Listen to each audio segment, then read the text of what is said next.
I just opened up my Unreal Engine project, and this is the interface that I'm immediately presented with. Welcome to working with Unreal Engine. It's a wonderful work environment that's dedicated for the creation of real-time animations and real-time interactive experiences. Video games, and it's pretty cool. Some of the best video games and the interactive renders are being created with the Unreal Engine, and I think you're really going to enjoy your time here. I do a lot of work inside of Unreal Engine, and I'm constantly blown away with the level of detail, depth, and interaction that I can create very simply with the Unreal Engine. Let me give you a small little tour, because on the surface there seems like there's a lot going on, and there is. This environment is dedicated for creating interactive experiences. These are the exact same tools that professional game designers and developers around the world are using to make their interactive experiences, and it's quite cool. Of course, in the middle of our screen here, we have our primary work area, which is going to be our viewport. And our viewport is going to allow us to navigate in real time the confines of our experience.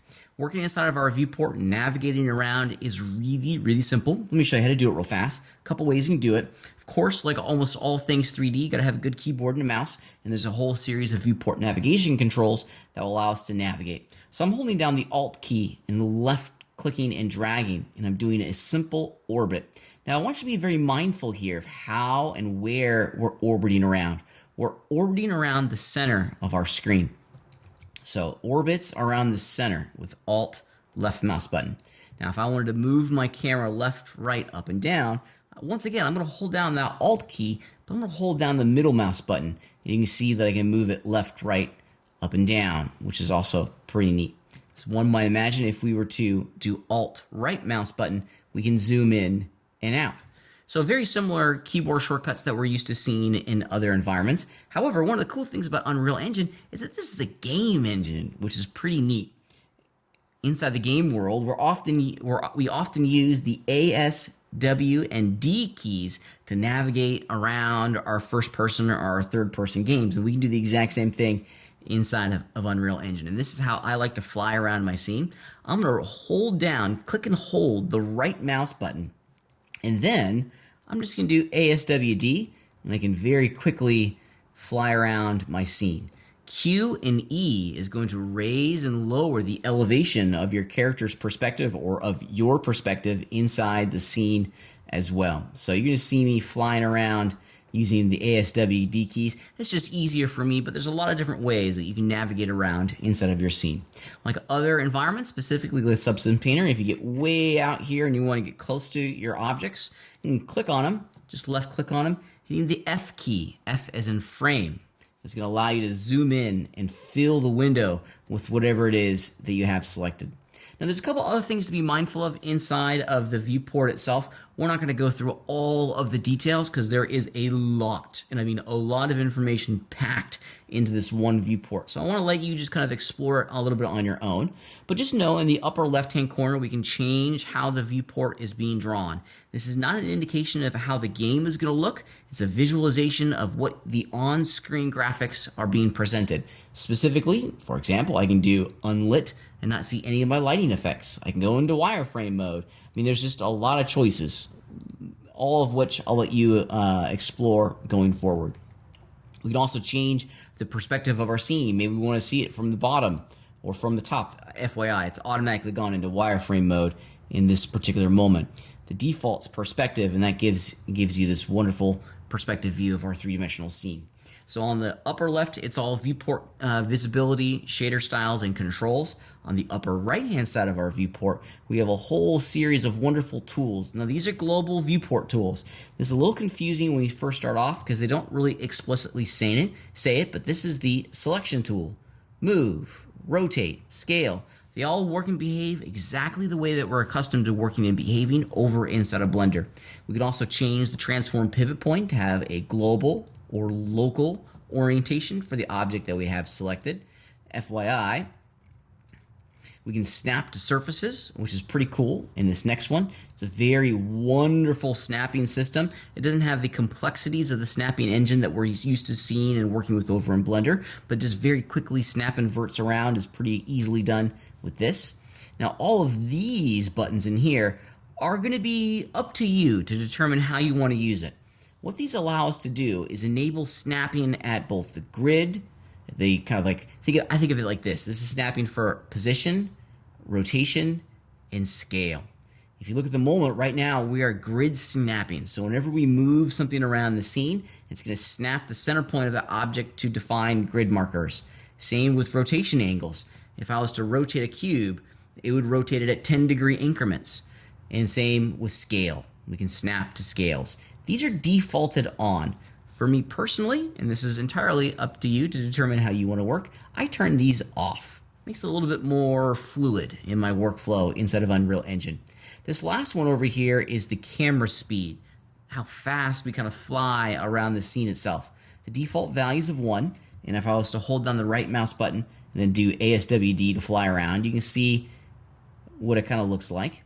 If I was to change my camera speed to something like 32, now I just tap and I can go very fast. This is a really handy way of working, especially when you have extraordinarily large environments. Keep in mind, Unreal Engine is built for the game space. We can literally create an infinite planet. Navigating around the planet is made easier when working with a faster speed type. Okay, I keep this pretty low. I'm not building gigantic environments, but it is nice to be able to very quickly go in and change the speed in which we fly around our scene itself. So that's the main viewport. This is where we're going to be doing the grand majority of our editing and manipulation of our assets inside of Unreal Engine. Now over here on the right, we have some familiar interface elements. We have an outliner, and this behaves identically to the way the outliner behaves over inside of Blender, or from a high level perspective, it behaves identically. It's going to show us a list of all of the actors. Over in Blender, they were called objects. Here inside of Unreal, they're called actors. So this is showing us all of the actors that are currently in this level itself, which is pretty cool. So this is going to allow, we can search them, we can move them around, just like over inside of Blender. It fundamentally and functionally is the exact same thing. I have my floor objects selected, okay, and with that selected, the bottom part of the right-hand side of our interface comes to life as well. Just like we had the properties panel over in Blender, we're having the exact same thing here in Unreal Engine. We select something, we see all of its component selection properties downstairs, and there's a lot of them. And when we're working in Unreal Engine, they expose a lot of different properties and values that we can customize on each one of the objects. Don't worry, we're not going to go through all of them today, but just note that this is where you can find the transform channels, the move, rotation, and scale channels for any actor inside of Unreal. We'll be talking more about the details section of these properties as we get a little bit more fluent and comfortable with working inside of Unreal Engine, so we're going to come back to that here in a minute. Now, the next part of the interface that I really got to touch on is called the content drawer. The content drawer can be found in a couple different places. If you look way down in the bottom left-hand side of the interface frame itself, there's a button that says content drawer, and it pops up and down like this.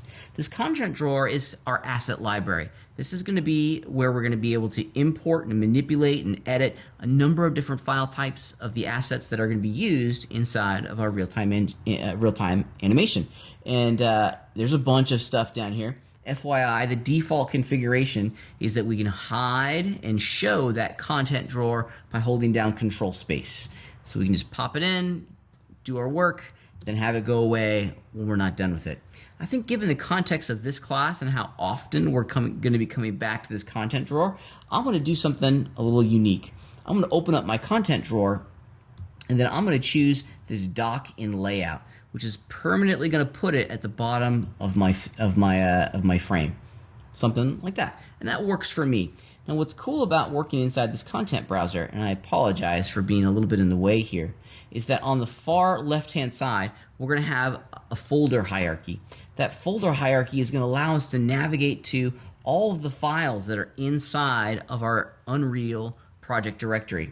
So this is the content folders where we're going to be importing materials, textures, model files, animations, blueprints, any number of things. They're always going to go in the content folder.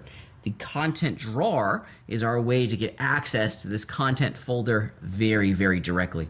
So it's a critical part of our workflow here inside of Unreal Engine. So this is the overall basic workflow of the Unreal Engine work environment. We have a center viewport where we're going to be manipulating our various different objects. On the far right-hand side, we get a list of all the actors or objects that are currently in this level. And then with those objects selected, we can see their properties downstairs in the details panel. In addition, we have our content drawer, which will allow us to add new actors into our scene, which will then populate the outliner, and we'll be able to edit and manipulate their properties and the details. See the kind of this cyclical workflow here? So it's pretty neat. I think spend some time, get comfortable flying around your scene. Look at all these panels individually and start to become much more comfortable in their function and in their form. A good 5 minutes of exploration is going to help you in the long run, because this is going to be our new home away from home.